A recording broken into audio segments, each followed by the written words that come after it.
High guys, welcome back to my channel the feeling of বংয়ে তোমাদের সবাইকে আবার অনেক স্বাগত।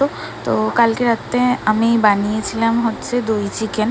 প্রথমে দেখতেই পারছো যে সব স্পাইসেসগুলো আমি দিয়ে দিয়েছি, গরম মশলা, পেঁয়াজ, আদা, রসুন, কাঁচা লঙ্কা সব কিছু একসাথে মিক্সড করে নিয়ে ওটাকে তেলে সাদা তেলের সাথে একটু ঘি দিয়ে ভালো করে এটাকে ফ্রাই করছি। দেন আলু অ্যাকচুয়ালি দেয় না কেউ দই চিকেনে, বাট আমি দিয়েছি কারণ আমার ঘরে সবাই আলুটা খেতে খুব ভালোবাসে মাংসের সাথে, তো আমিও নিজে ভালোবাসি, তাই জন্য একটু আলু দিয়েছি।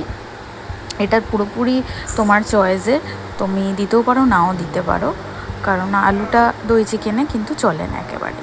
তারপরে আমি দিয়ে দিয়েছি ম্যারিনেট করে রাখা মাংসটা।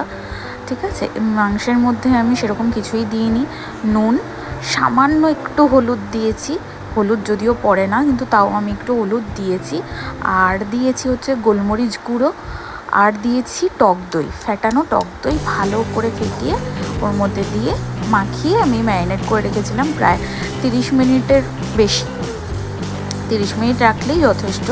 আর যদি তোমরা এরকম হয় যে আগের দিন রাত্রে ম্যারিনেট করে রাখলে পরের দিন সকালে করলে, সেটাও কিন্তু খুব ভালো হয়।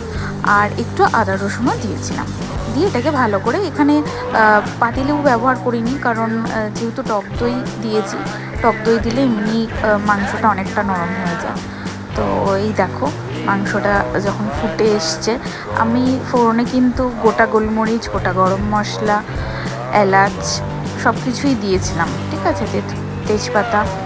তো এখানে আমি একটুখানি জলও অ্যাড করেছি ওর সাথে, যাতে সব কিছু মাংস, আলু যা আছে সব যেন ভালো করে একদম সেদ্ধ হয়ে যায়।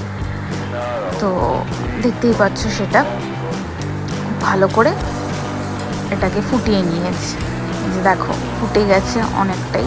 এরকম করে করে আস্তে আস্তে আমি একদম জলটাকে অনেকটা শুকিয়ে দিয়েছি, যাতে গ্রেভিটা একটু ঠিক হয়ে যায়, যাতে পাতলা না হয়। ভালো লাগলে অবশ্যই লাইক অ্যান্ড সাবস্ক্রাইব করে দিও। থ্যাংক